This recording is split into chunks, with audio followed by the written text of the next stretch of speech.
My first error of the day. Wonderful. Happy for the people on Zoom. It's nice to be back in the temple. We don't have a full house, but we have a happy, smiling house. I can see behind your mask. Your eyes are smiling. Luckily, I don't have to wear a silly mask because of this. I'm sitting up here. Anyway, we are open. And for a quick note, today, next Sunday, the following Sunday, which is the 19th, that Sunday, we will be only on Zoom again. And then after that, we'll be back to live. Okay? Today, we are reopening, but we're also celebrating the Buddha's Enlightenment, which is the 8th, I believe. And what is today? That's Wednesday, the 8th? Okay. All right.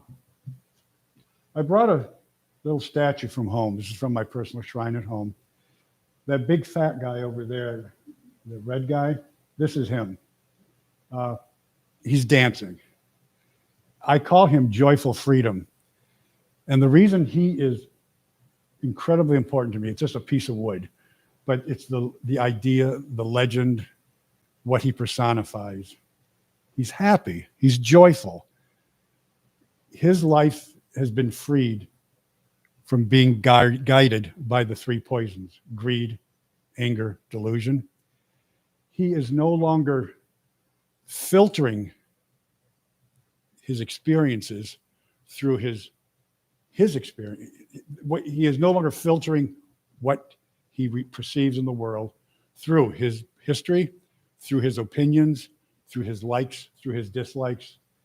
He's perceiving them as they are, or as clearly as he can understand them. And that, a good example, I apologize to every woman in the room and on Zoom, but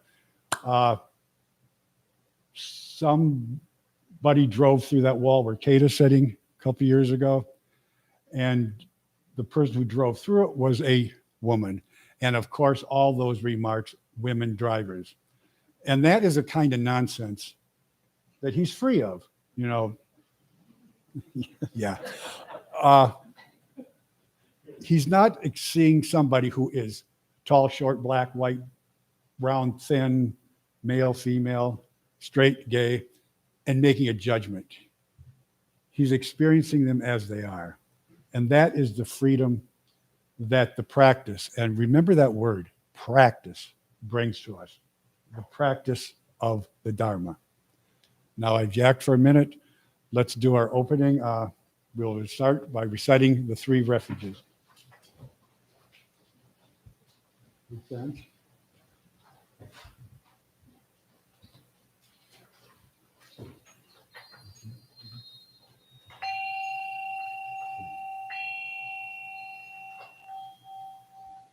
I go for refuge to Buddha, my deeply awakened mind, living source of understanding and compassion, which must be cultivated to be known fully.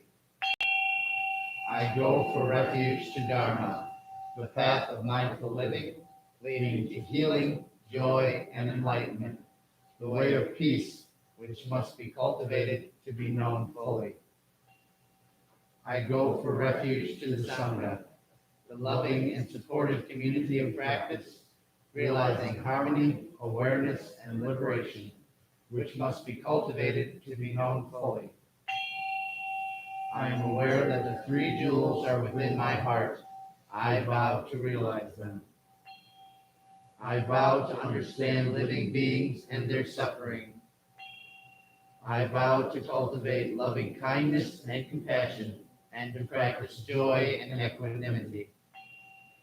I vow to live simply and sanely, content with few possessions, and to keep my body healthy. I vow to let go of all worry and anxiety in order to be light and free. I am aware that I owe so much to my parents, teachers, friends, and all beings. I vow to be worthy of their trust, to practice wholeheartedly so that understanding and compassion will flower, and I can help living beings be free from their suffering. May the Buddha, the Dharma, and the Sangha support my efforts. May the Buddha, the Dharma, and the Sangha support my efforts. May the Buddha, the Dharma, and the Sangha support my efforts.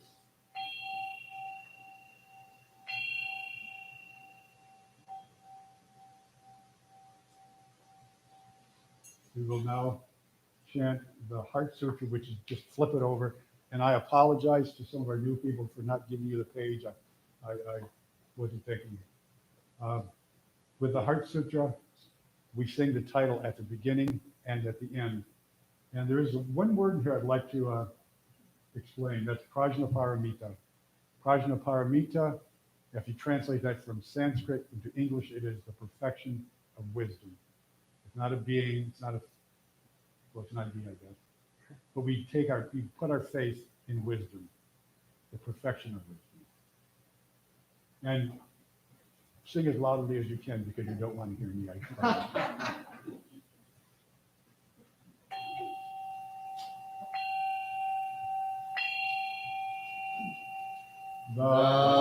Maha Prajna Paramita Hridaya Sutra. The Bodhisattva of great compassion from the deep practice of Prajna Paramita perceived the emptiness of all five skandhas and delivered all beings from their suffering. O Shariputra, form is no other than emptiness, emptiness no other than form. Form is emptiness, emptiness form. The same is true of feeling, thought, impulse, and consciousness. O Shariputra, all dharmas are empty. They are not born nor annihilated. They are not defiled nor immaculate. They do not increase nor decrease. So in emptiness, no form, no thought, no feeling, no impulse, no consciousness, no eye, ear, nose, tongue, body, mind, no form, sound, smell, taste, touch, or objects of mind, no realm of sight, no realm of consciousness, no ignorance, no extinction of ignorance, no old age and death, no extinction of them, no suffering, no cause of suffering, no cease from suffering, no path to lead out of suffering, no knowledge, no attainment, no realization, for there is nothing to attain. The Bodhisattva holds on to nothing but Prajna Paramita. Therefore, the mind is clear of any delusive hindrance. Without hindrance, there is no fear. Away from all perverted views, one reaches final Nirvana.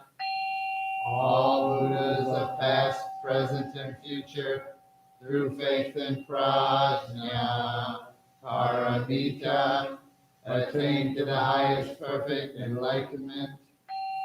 Know then the Prajna Paramita is the great Dharani, the radiant, fearless mantra, the utmost supreme mantra, which is capable of allaying all pain. This is true beyond all doubt.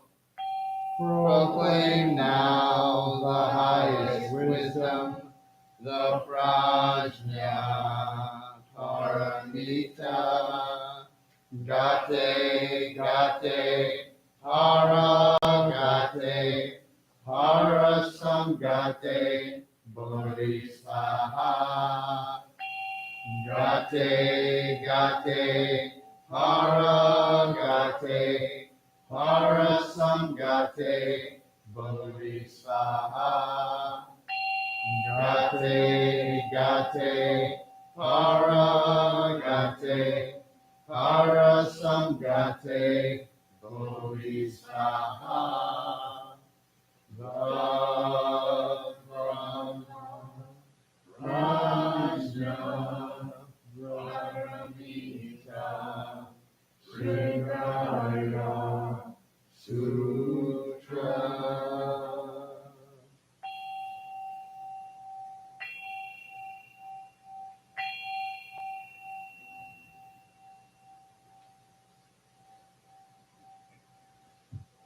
seated.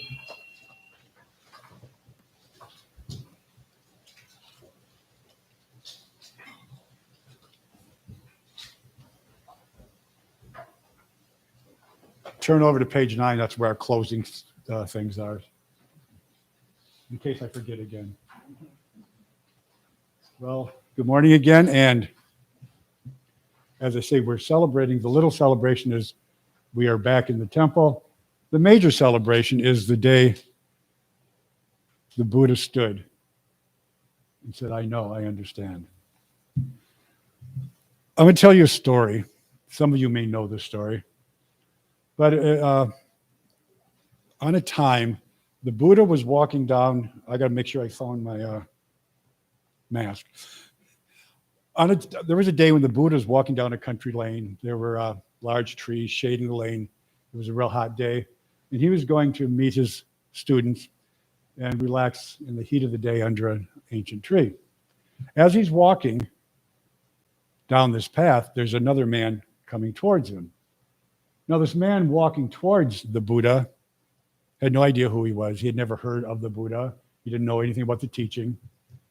He just saw a man in a yellow robe, aesthetic, with somebody walking towards him. As they get closer, the stranger starts to realize there's something different about this guy. He's walking with a grace, with an elegance, with a calmness he's never seen before. Every movement is purposeful.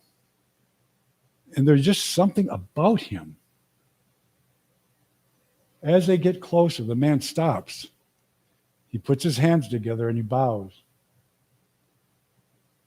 And he says, "Excuse me, sir, are you a god?"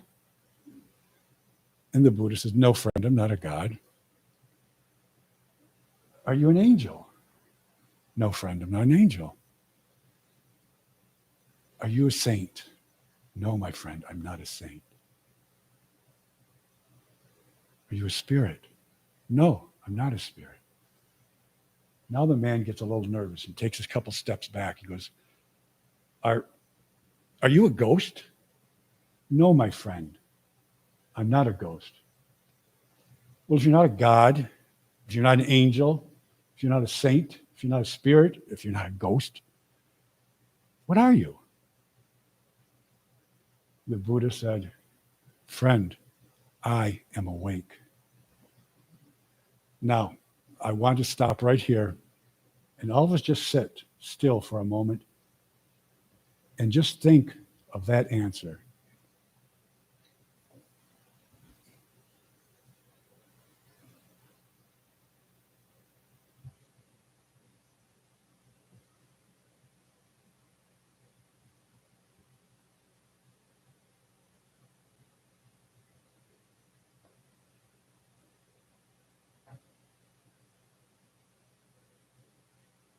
Okay, we've had a minute.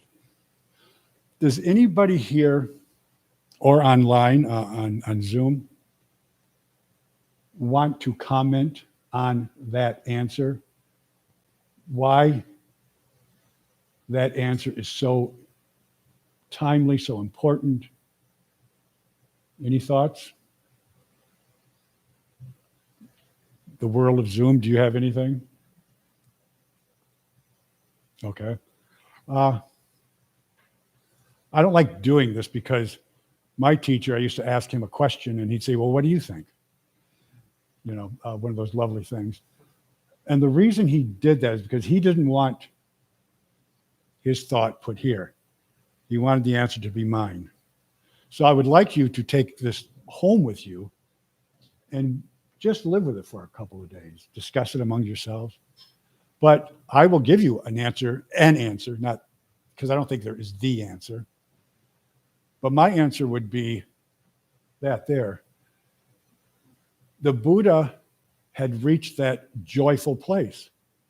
He had come to the realization that it's not what goes on around him. It's his response. And please forgive my arm. I gave a class a few weeks ago and I kept knocking this sucker over. Bang, bang. And I'm very movable. But I have an opinion. I have a very strong opinion on everything, everything. But those strong opinions get in the way of my understanding, of my realization, of my seeing the truth. If I am a scientist and I go looking for the answer to a hypothesis somewhere, and I have this predetermined belief, that's going to get in the way of my finding what I'm looking for. If I'm a detective and you committed a crime, but I think you did it, and I'm not going to let facts get in my way, I'm not going to know the truth. That's where, in my own experience, my opinions, my beliefs can get in my way. They can blind me to reality. And I think for him and for the Buddha walking that lane in that elegant way, that Mona Lisa smile, I think that's what being awake is. And it goes into all parts of our being. The Buddha, after, you know the story, the Buddha almost starved to death because he thought if he could control his body, he could control his mind, he could control his spirit. And that didn't work. A young girl came by and gave him some rice gruel, helped him out, helped him get some calories in his brain. And he realized he couldn't do anything if his mind wasn't working. So that he went and sat under the tree. And one of the things that happened, I think the most important thing perhaps, he looked back over his whole life. He examined everything he had done. He had studied with some of the best meditation teachers in Northeast India. So he was able to go very deeply. Are any of you old enough, other than Kate and I, who remember cartoons where you'd have an angel here and a devil here? All right. In Buddhism, we have like the Buddha here and Mara. People sometimes think of Mara as a Buddhist equivalent to the Christian Satan. It's not. Satan is a personality. In the morning bell chant, there's a line that says, everything is created by mind alone. And I think most of the people I know, that's one of the most important lines in our practice. The Buddha realized he was Mara. Within him, there is Mara. Within him, there is Buddha. Within me, there is Buddha. Within me, there is Mara. And the same with all of you. When the Buddha was sitting there, Mara came to him and said, you get up and go back to your wealthy family, and I'll make you the ruler of all of India. Go away. You get up, go back to your family, I will give you more gold than you can possibly understand. Go away. You can have my 3 daughters. Mara's daughters came out dancing sensually, wearing silks. Go away. And as he said that, the skin on these beautiful young ladies rotted, split, and fell, and their bones fell to the ground. The Buddha understood that this was just his mind. Now get up and go home, and I'll make you a king. Think of that in your own practice. How many times have you sat in meditation and you knew there were 14 other reasons, other things you could be doing? I got to get up because I've got to go put oil in my car, mow the lawn, walk the dog. There are hundreds of reasons not to meditate. And we can find justification for not being real kind sometimes, I apologize, I just passed judgment on everyone, didn't I? There's times when I can ignore the practice and not be kind, or I can be a lot irritating. But it is what we have to do if we want to be that. The Buddha understood everything was from here. His joy, his happiness, his anger, his delusion was all mind created. And teachers, theologians all through history have said that it was at that precise moment when the Buddha realized that he was also Mara is when he became free, when he became the Buddha. When you realize that you are Mara, Mara has no more power and Mara can go away. Remember the story that Susan told us about the Tibetan monk. Would you look at me a glass of water? The Tibetan monk went out to get firewood. He came back and his little stone cottage is filled with demons. He threatened them. I'll beat you up. I'll hit you. I'll club you. I'll knife you. They didn't do anything. They laughed. He tried to bribe them. That didn't work. He read sacred scripture to them. That didn't work. Then he sat down, made some tea, and invited them to have tea with him. That worked. Thank you, brother. And why did that work? If I have an issue, an anger, something about me that is more Mara than Buddha, I study it, look at it, get to know it, understand what it is, it has no more power over me. Just like this monk, he befriended the demons, his demons. They had no more power, just went away. So the next time I am angry or arrogant, feeling superior, stop and think about why. Think about why I'm doing that. Where is that coming from? And that's a very good practice to be in. It's not always something that's on the tip of my head, but it's like all practices. It strengthens with time.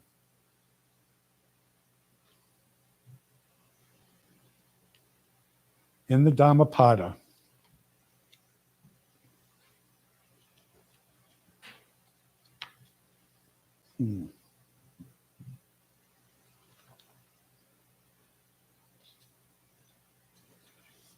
there's a place where the Buddha says, I'm sure I got the right one. He is the conqueror who can never be conquered, into whose conquest no other can ever enter. By what track can you reach him, the Buddha, the awakened one, free from all conditioning? It's those last three lines, free from all conditioning. See, we've all been conditioned through our history, through our life, through our experiences to respond in certain ways to certain events.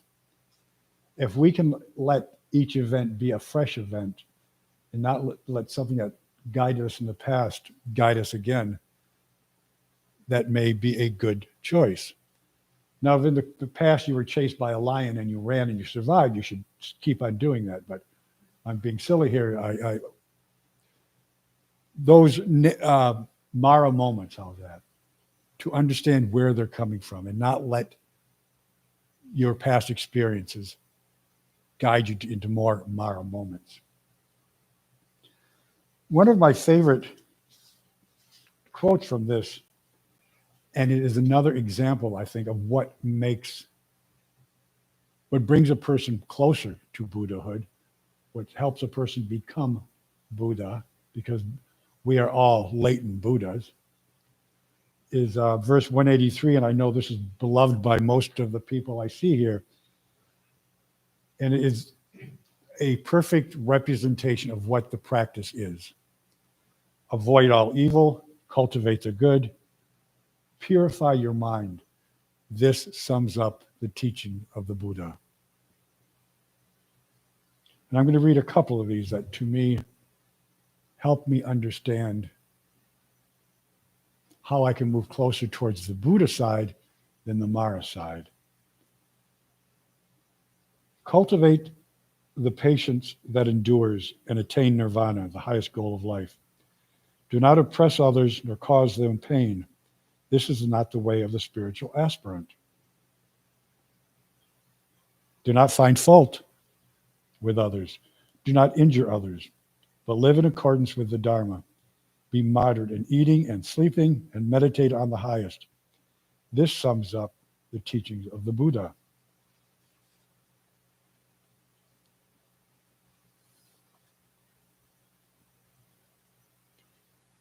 Nirvana. We have samsara, the world. And nirvana, it's exact opposite. You can't have one without the other. And what is that nirvana? Again, the three poisons no longer guide me. I am not affected, or I'm affected as little as possible by what goes on around me. David, one of your favorite words, equanimity, that calmness. Something wonderful happens, something terrible happens. I try not to let either one guide my life, my response. That is equanimity.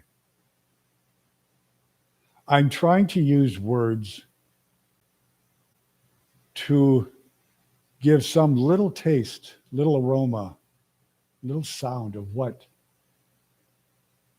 the experience of nirvana, the experience of awakening, of enlightenment, of Buddhahood is. But all I can do is give echoes and sounds and little things. The only way to truly understand is to truly experience. And that's what we're doing. And someday everybody in this room is going to be dancing around on this big bag here. But he carries a bag of goodies and coins that he gives out to kids as he's teaching them. And here he's dancing on it. It's that joyful freedom, that glorious freedom of not being nailed down. I grew up in the 60s. I had a lot of old hippie posters, and one of my favorite posters, and I really don't know what happened to it over the years, it was a Pegasus. And on the back of the Pegasus was sitting a winged man. So they both had wings. And the Pegasus was trying to take off, but there were roots or something coming up out of the ground, wrapping around the horse's legs. And a couple of these things were coming up and wrapping around the man with the wings, around his legs as he sat on the horse. And I think, in my own mind sometimes, I think these are the things that hold me down, whatever they are. They are the things that hold me from flying into the freedom of Buddhahood. My greed, my anger, my delusion, my wanting to not only be right, to prove I'm right. Have you ever wanted to prove you're right in an argument?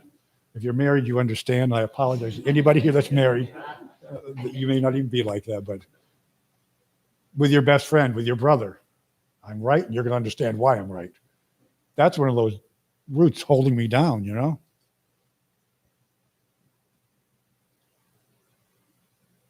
Before we begin meditation, anybody want to add a thought, comment? Yes, Barbara. That is Barbara behind the mirror. Yes. Behind the mask. The mic is for Zoom, so. Okay. It's more of a statement, but maybe you can elaborate a little more on the emotion of depression, because I mean, we are living through some very challenging times right now.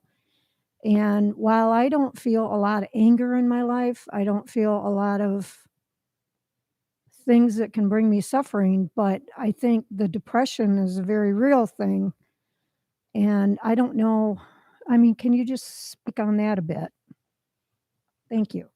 I think, I'm not a psychiatrist or anything, but if I am correct in this, and I don't know, we have several recovery groups which meet here. And from what I have heard and gleaned from their speaking and speaking to them,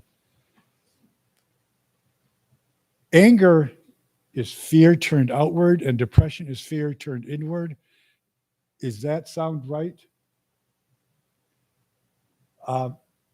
I think that's about all I can really add to that.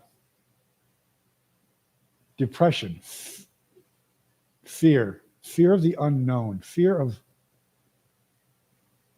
That's what I'm going to go with. I think, and if somebody on Zoom could maybe send a text or a message, we'll get it and I'll bring that up. All right. Yes. Anybody else? Oh, Hung Soo, I have a question. Well, not a question, it's a comment from Zoom. And it really, I think it relates to your story about how the Buddha was walking down the street. And this is from Dan on the Zoom. He's just a comment. The Buddha has come to the point of oneness, whereas the other entities were all individual in their composure. thank you, Dan. Good. Very good. Anyone else? Okay. Prepare yourself for meditation.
me bow.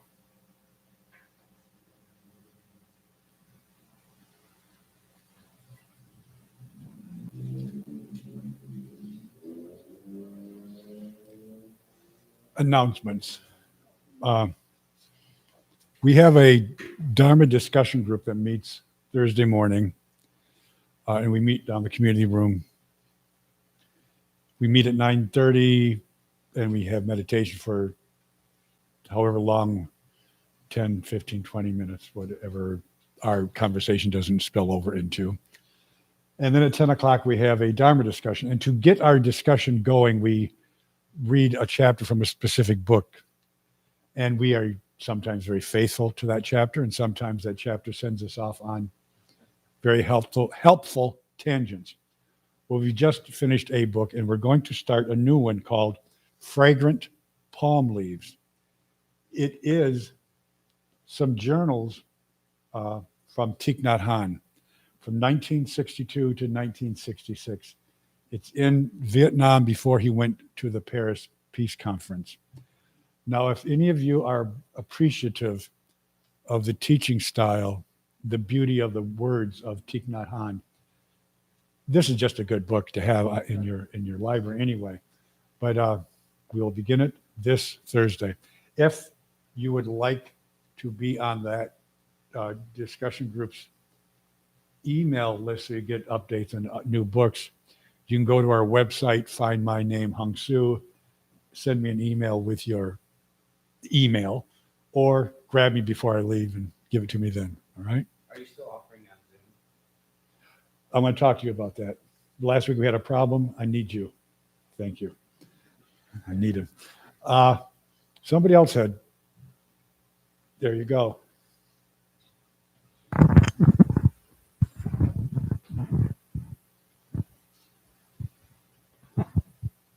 Where I stand. Yeah, so the world can see you right here. Good morning. My name is Ambo, and I'm on the fundraising committee. As you know, probably, this temple survives or operates solely by volunteers and donations. I want to offer 3 ways that you could help the temple. One is volunteering.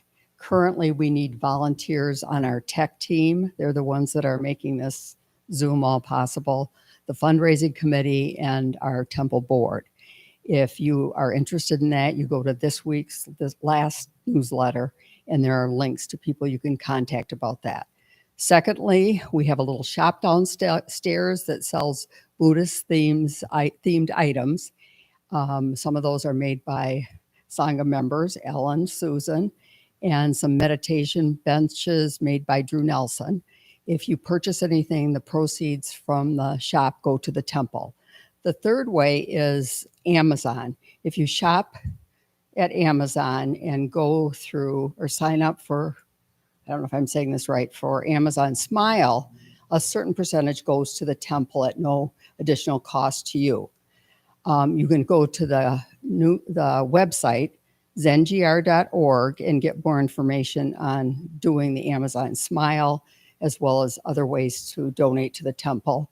You can also sign up for the newsletter, and there's a host of other information on the website.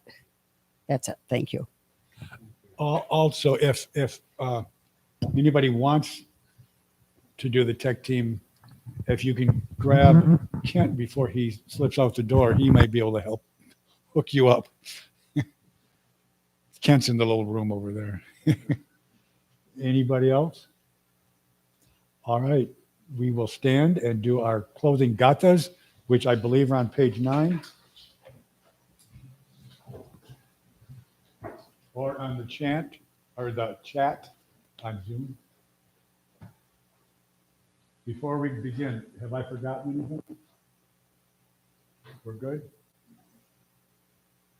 For all evil karma ever committed by me, says the Lord, on account of my beginningless greed, anger, and ignorance, born of my body, mouth, and thoughts, now I atone for them all.